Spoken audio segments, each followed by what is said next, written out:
Oi, pra quem não me conhece, meu nome é Ana Carla, essa é a parte 2.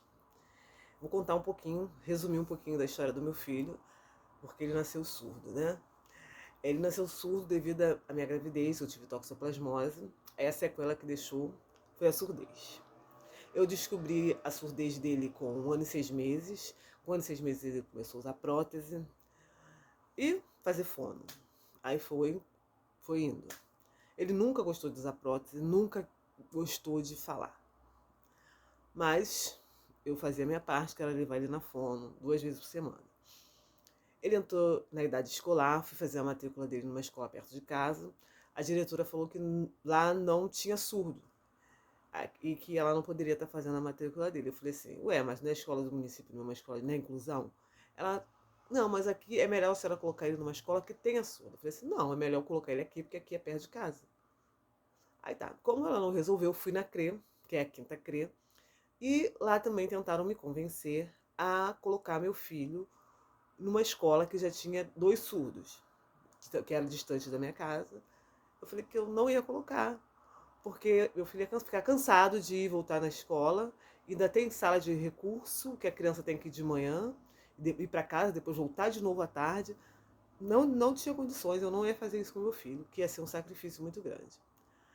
E que eu ia colocar ele lá, mesmo não tendo surdo, eu ia colocar o meu filho na escola perto de casa e que lá ia ter intérprete sim, porque nunca teve surdo, mas ia passar a ter a partir daquele momento, que meu filho ia ser o primeiro surdo. Opa, fui lá, matriculei e ele começou. Né? Quando começou na primeira semana, não teve intérprete.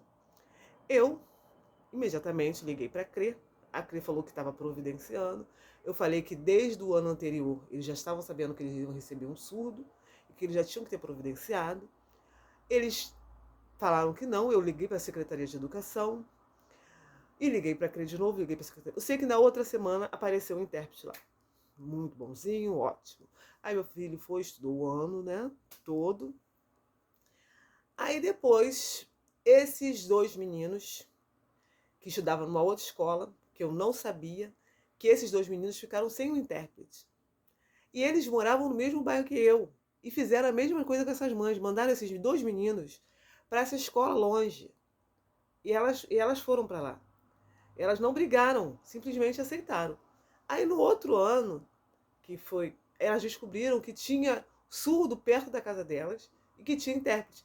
E que o intérprete do filho delas tinha ido para uma escola que só tinha um surdo. E os filhos dela ficaram sem intérprete lá na outra escola. Aí trouxeram, que era o Cauã e o Kevin. Aí ficaram juntos os três, Cauã, o Kevin e o meu Cauê. Ficaram estudando, aí fizeram o primeiro, segundo, terceiro, quarto, todos os anos juntos até o 8º ano. Todo ano, sempre uma briga, sempre uma luta. E eu sempre brigando muito. As outras mães, que eu vou trazer elas aqui, eu sempre fui muito brigona, elas mais calmas, né? Eu ia pra CRE, eu ia na Secretaria de Educação, eu ia no Helena Tipoff, eu ia em tudo quanto é lugar, porque eu tinha que resolver o problema do meu filho, né? Então, assim, não tinha a intérprete, não tinha esse negócio de intérprete que falta, intérprete que não vai, intérprete, tinha reunião sempre, porque se o intérprete não podia faltar 2 dias, se o intérprete faltasse 2 dias, meu filho ficava sem conteúdo, e eu não aceitava, porque eu achava que ele tinha o mesmo direito e a igualdade de condição de estar com os outros amigos, com as outras crianças, né, ouvintes. E as outras mães tinham muito medo dos filhos ser reprimido, né? Deles receber algum tipo de repressão por conta delas reclamarem. Eu nunca tive medo. Eu acho que o que faz a pessoa sofrer é quando a gente se cala. Se a gente fala, as pessoas dificilmente você vai sofrer, seu filho, você vai sofrer repressão por causa disso. Porque o meu filho sempre foi muito bem tratado, porque elas tinham muito medo até onde eu poderia ir, né? Então, elas sempre trataram, todos sempre trataram meu filho muito bem. E meu filho estudou com esses meninos até o 8º ano. No 8º ano, meu filho fez uma prova Pedro II, passou. Aí ele pulou uma série, né? Ele não fez o 9º ano. Aí eu fui no Eliana de Poff, ele fez uma prova, ele pulou um ano, pulou do 8º para o primeiro ano do ensino médio. Esses 2 meninos continuaram nessa escola, que mudou completamente, né? O tratamento não foi o mesmo, mas assim, depois da passagem deles por esses colégios melhoraram muito. Tanto o primeiro virou um polo, né? Que foi a primeira escola, e a segunda escola virou uma escola com sala de recurso, que até então não tinha. Toda muito preparada, prepararam a escola, fizeram um excelente trabalho lá, depois que eles passaram por lá. Aí meu filho entrou no colégio Pedro II, também que, assim, tem coisas que a gente, frases, né, que a gente escuta na nossa vida que a gente pensa assim, meu Deus, eu escutei isso mesmo. Eu cheguei a escutar que ensinar para o meu filho era a mesma coisa que secar gelo. Eu escutei essa frase.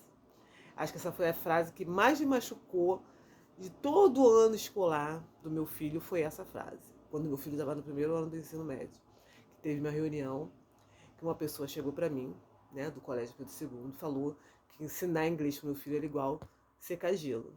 Eu fiquei muito chateada. Aquele dia, assim, meu mundo desmoronou e eu falei assim, caramba, nossa, e agora? Foi a primeira vez que eu falei, e agora? Eu sempre tinha uma... Eu não tive resposta para aquilo. E fui para casa. Aí pensei, pela primeira vez, eu pensei em meu filho tirar meu filho da escola de inclusão e colocar ele no INES. Aí o meu marido falou, Ana, você veio até aqui, você vai desistir agora, você vai pegar o Cauê, depois de todo esse ganho, vai colocar ele no INES. Eu falei, é isso mesmo, não vou fazer isso não, é isso que eles querem. Continuei lá. Aí depois tiveram outra reunião, fizeram uma proposta para me voltar para ele pro 9º ano. Eu falei assim, não, meu filho não vai voltar pro 9º ano. A mãe, a senhora tem que aceitar que no primeiro ano ele pode se reprovar, né? A senhora sabe que ele pode... Não, meu filho não vai reprovar. Eu sei da capacidade, do potencial do meu filho vai ser aprovado no primeiro ano. E passou, né? Primeiro ano, meu filho passou, normal. Aí teve todo esse processo, primeiro, segundo, terceiro, aí passou em todas as passadas, tiraram nota boa, muito bom, 9, 10, 8, sempre com notas assim, acima da média. E eles com a cara no chão, né, porque subestimaram meu filho o tempo todo. E só ficaram só subestimando, né, porque no final não deu em nada. E meu filho passou, se formou em técnico, né, técnico de sistemas, e saiu de lá, fez a prova do Enem, passou no Enem, aí do Enem passou para a UERJ, para a UERJ nada, o cisma com essa UERJ, menina. Para o FRRJ, não é o UERJ. O FRRJ Rural, que eu ainda tenho que pegar esse nome e botar na minha mente. Ele está na Rural fazendo ciência da computação. Né? Essa trajetória foi uma trajetória assim, bem complicada, bem complicada mesmo. Isso é um resumão de tudo que aconteceu. E assim, tem outras coisas, claro, dentro disso aí tem muita coisa que aconteceu nesse meio, tem intérprete que foi mandado embora, que botou a culpa em mim, teve muita coisa que aconteceu com professores, e que eu vou estar contando conforme vocês forem me perguntando, né? E esclarecendo também os nossos direitos, porque eu andava com a Lei das Diretrizes de Bases embaixo do braço, literalmente. Eu mandei plastificar e imprimir duas apostilas. Imprimi, plastifiquei, coloquei debaixo do braço para poder andar com elas, para poder mostrar que eu sabia o direito do meu filho. Para ninguém ficar achando que eu estava falando sem saber, né? Eu sabia do que eu estava falando, eu sabia do direito dele, e meu filho teve todo o recurso, todo o apoio, desde o ensino fundamental até o ensino médio, e agora na faculdade também está tendo. Até então não tenho o que reclamar.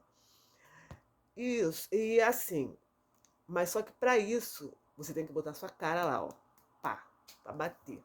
Porque se você não botar sua cara, o seu filho não vai ter nada. Porque o que eles falam? Mãezinha, bota numa escola perto de casa. Mãezinha, leva pro INES.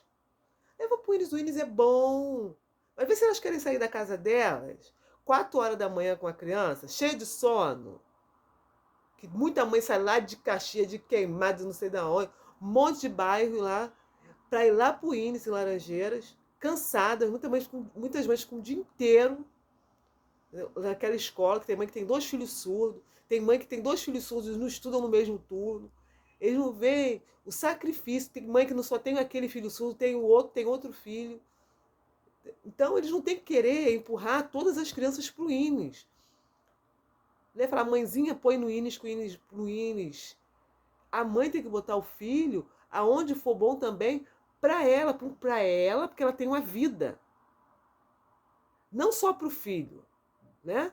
Mas só que isso aí eles não entendem. Infelizmente, eles não entendem e sempre estão mandando levar a criança para o Inis, ou então levar para uma escola que tenha, pode ser 3 bairros depois de ser, 4, 5, mas que já tenha surdo, para eles não terem trabalho de estar fazendo uma prova adaptada, para os professores estarem aprendendo. Eles não querem ter esse trabalho, né? Porque eles querem o fácil. Né? No ensino fundamental, a coisa é tão assim que as coisas que eles fazem com a mãe de crianças e surdas, crianças especiais em geral, eles têm um relatório que fica na sala de recurso, que todos os professores têm que fazer o relatório dos nossos filhos todo bimestre. Depois que entrou essas 2 outras mães, eu sempre li o do meu filho. Sempre li. Me davam para me ensinar, eu lia. E eu reparei que eles não fazem o relatório. Eles repetem o que estava escrito no outro bimestre. Aí eu falei assim, eu não vou assinar isso. Eu quero o relatório do meu filho, certo? Não quero esse negócio de estar repetindo. O que meu filho fez? Qual foi a mudança? Qual foi a evolução do meu filho? Eu não vou assinar isso. E as outras mães tinham assinado sem reclamar quando elas foram para a mesma escola. Aí eu falei com ela, vocês não podem aceitar, vocês não podem assinar. Eles não simplesmente, eles não podem repetindo, e sem falar a melhora do seu filho, só fazer uma cópia. Eles não estão nem aí para os nossos filhos, não pode ser assim. Eu vejo a evolução do meu filho porque eu sou a mãe que acompanha o tempo todo. Eu sei que meu filho está lendo, se não está lendo. Chegou um ponto na fase escolar do meu filho que eu tive que parar de fazer tudo, parar de trabalhar para me dedicar só a ele. Porque senão meu filho ia ficar analfabeto. Porque as coisas só funcionam com a gente em cima. Só com a gente em cima. As coisas não funcionam se você não tiver um pulso, se você não tiver reclamar, se você não falar, se você não souber de lei, se você não souber dos seus direitos, as coisas não funcionam. E você tem que estar presente o tempo todo. O tempo todo presente. Eles saberem que você é uma mãe presente. E seu filho sentir segurança em você. Senão as coisas não acontecem. É isso que eu tenho para deixar para vocês. Como esse vídeo ficou muito grande, né? Ele vai ficar em 2 partes, né? Vai ficar parte 2 e 3. Eu vou cortar ele na metade, senão vocês vão ficar enjoados de ouvir minha voz e ver minha cara, tá bom? É isso então. Um beijo. Ó, bota aí, faz a inscrição, curte e me segue lá no Instagram, Ana Cauê. Beijoca pra vocês e façam perguntas.